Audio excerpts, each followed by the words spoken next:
Hello. Yes, it's working. Woohoo! Okay, so just leaving Mildura and heading out to Mungo National Park. And as soon as you come out of Mildura, about 5 k's out, it looks like this.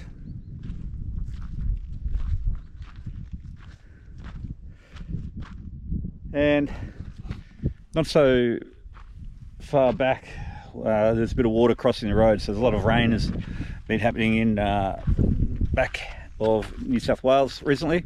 So hopefully we'll be able to get up to Mungo National Park and stay a night or two, and then head back down south to my next destination is probably Melbourne on the 23rd of December. We're 2.5 weeks out from there, so I've got some time to kill. I thought I'd come up and have a look at regional New South Wales. So without further ado, let's head on north up that track there.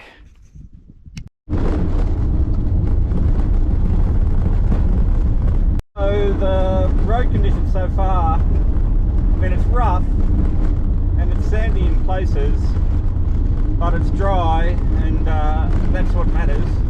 There's little spots like this that you'd see when there's wet, that it'll be impassable. So I mean, all I hope is that while I'm up there overnight, there isn't a torrential downpour like there has been previously, but it's unlikely to have enough rain in an overnight dump to be impassable.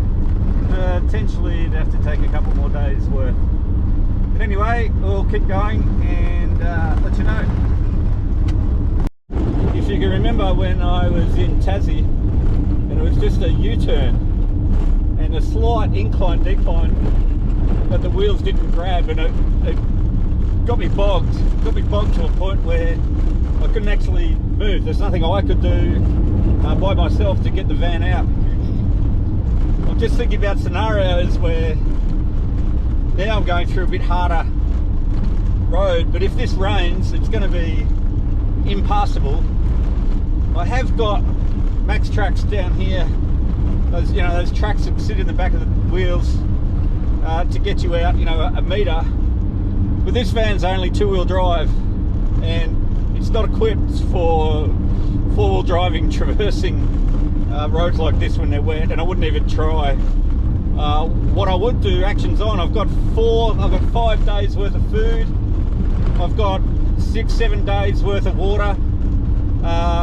The only thing I could do would wait it out. I've also got satellite comms, so I can get help out if I need, but I'm right to wait out potentially a week. So that's worst case scenario. Not a bad proposition. We're all good. It's not a big deal. We're mitigating our risks.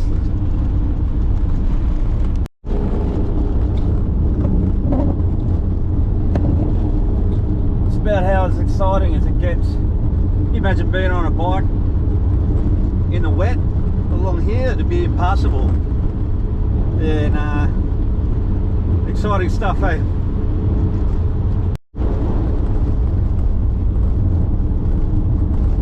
See the sand down there. That's fairly mild to what it has been or could be further up. But here we are. Can you see the map? Where are we in Australia? There's Australia. And we're down here back in New South Wales. We're about halfway between Mildura and Mungo National Park up here, and that's where we're heading. So we're about halfway through. It's only about an hour and a half. There we go, keep going.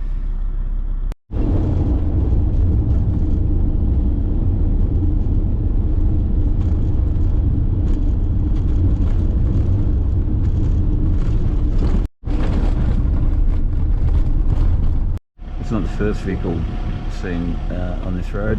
Clearly too fast for the conditions. rolled it a few times and written it off and left it there. Yeah, it's easy to go fast and they're very easy for the big bumps to come up and hit you, and it's pretty easy to lose control if you're at speed. So yeah, nah, let's not do that, eh? Traditional lands of the Pakinti, Yampa and Muchi peoples. Willandra Lakes World Heritage Area. Mungo National Park, Visitor Centre, 33 k's. Still a whole lot of nothing.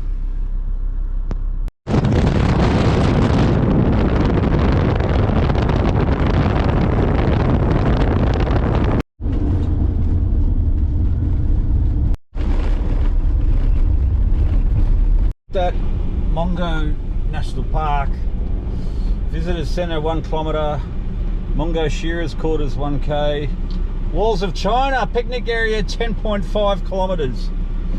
We're going to head down this road, check out the visitor centre, get to know about the local area. I think the main camp's back that way, so go and have a look, eh?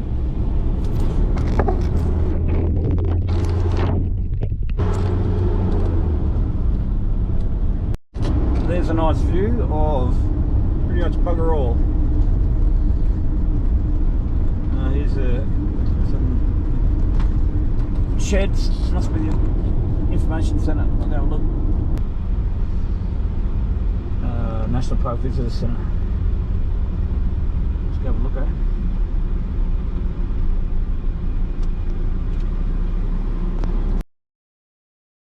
it. Centre.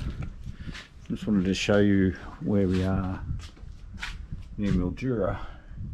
We've come up to the National Park here. And it's quite interesting because, and I didn't know this, you've arrived at one of the world's very special places. Aboriginal people have walked here at Mungo in the footsteps of their ancestors since the Dreamtime. Burials, campsites and artefacts of this ancient culture date back to over 45,000 years across the expanses of the last ice age. This makes Mungo one of the oldest known places outside of Africa to have been occupied by fully modern humans. You can explore the remarkable story of how our culture is able to stay strong and care for country in the face of extreme climate change that dried up the lakes that were the lifeblood of the region. These stories are nurtured today by Mungo's traditional tribal groups. They welcome you here to their country and invite you to share with them the culture that has kept both of them and the land strong since the dreaming. To help you appreciate this culture, they invite you to share in a guided tour run by Indigenous Guide. They also invite you to experience the meeting place located here in the open air on the northern side of the visitor centre. This meeting place represents an opportunity to share with you a section of the culture's treasures that is Mungo's human fossils trackways. The meeting place also recognises the direct links between present-day Aboriginal culture at Mungo and the need to respect and care for the spirits of their ancestors, including Mungo Man and Mungo Lady. Remote area warning. You're in a remote area. Always remember to carry extra fuels, valid spares, water in case you're stranded. Outback New South Wales is going to be very hot. Yada yada yada. Yep, plenty of water. You could be stranded and everything will end. Okay, well, let's go and have a look at this meeting place if I can find it. I'll have a look about where it could be. Residence Works Department, no entry. It's not there.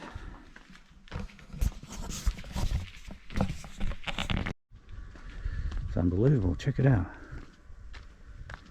We'll go up and have a look.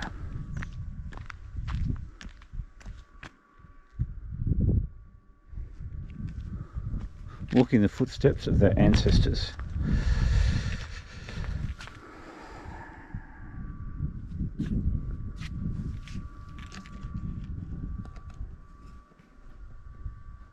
We get out to places like this. So Mungo Lady, this is a meeting place. Around 42,000 years ago, an Aboriginal woman lived here on the shores of Lake Mungo, collecting bush tucker, including fish and shellfish, and nourishing her culture. She was the daughter of many mothers, the generations before her, that had lived at Lake Mungo since the Dreamtime. Mungo Lady was a keeper of women's law, the special cultural knowledge that only women could hold and which could only be passed down to her daughters. When she died, her family mourned for her and she was cremated. The remaining bones crushed, burned again and then buried. The burial site of Mungo Lady was discovered in the Lake Mungo Lunette in 1969. Today she is recognised as the world's oldest cremated person. And on top, Mungo Man. Around 42,000 years ago, an Aboriginal man lived here on the shores of Lake Mungo, hunting, caring for country and keeping safe the men's knowledge known only to initiated males. His footsteps trod the dreaming pathways that traced out the ancient origins of the land. His knowledge and ritual activity kept the land strong and his culture alive. With age, his teeth wore down. His bones ached in the cold of winter and arthritis set in. When he died, his family mourned for him. They covered him with red ochre before burying him carefully on his back with his hands interlocked. Following his burial, the lake had nourished him and his ancestors began to dry out. The burial site of Mungo Man was discovered in the Lake Mungo Lunette in 1974. Today, Mungo Man and Mungo Lady are recognised as some of the oldest remains of modern humans outside Africa. Human fossil trackways. Around 20,000 years ago, the glacial maximum was in full swing. The climate was cold, dry and windy, but the northern Lake Willandra Lakes still held some water and people were still living here. Wallabies were vital food for these Ice Age hunters, and their pelts could make warm cloaks. One day, a group of men ran across a wet clay pan, possibly chasing a fleeing animal. At the same time, or just a few days before, or after the hunters, a group of women walked across the same clay pan. A child wandered around, as children do. Afterwards, the clay pan dried out. The tracks baked harder in the clear, dry air, and were covered by wind-blown sand. When rediscovered in 2003, the tracks were recognised as the world's largest collection of Ice Age human footprints 20,000 years ago. Check this out.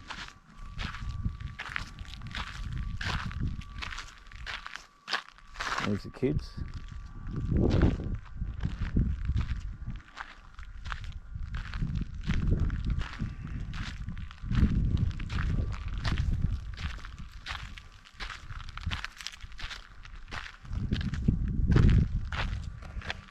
Well, there you go. I've got to tell you, I had no idea this is here. My naivety and lack of knowledge is crazy about this place. We should have done more about these places, shouldn't we? Anyway, let's just jump back into the bus and head down to the campsite.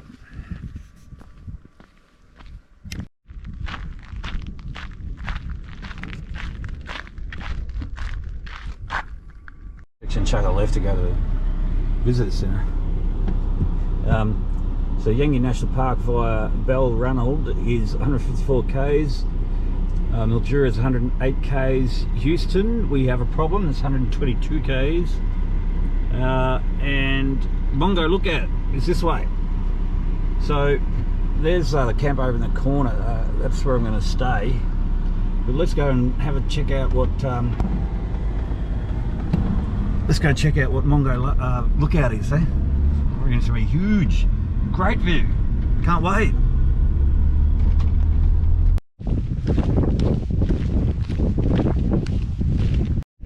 So, firstly, do you like my hat? Secondly, this is the Willandra Lake System lookout. There you go. How cool is that? A whole lot of nothing. Back in the Ice Age, all water. No global warming, what are you on about? Anyway, back up to the van and into the camp for the night. I'm staying one night and I'm going to head back to south of Mildura tomorrow. At main camp at the National Park now and settle in for the night, and this is my view.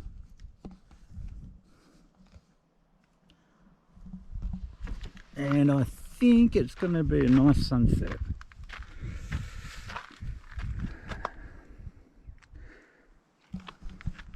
Anyway, that's a wrap. Catch you next time. Ciao.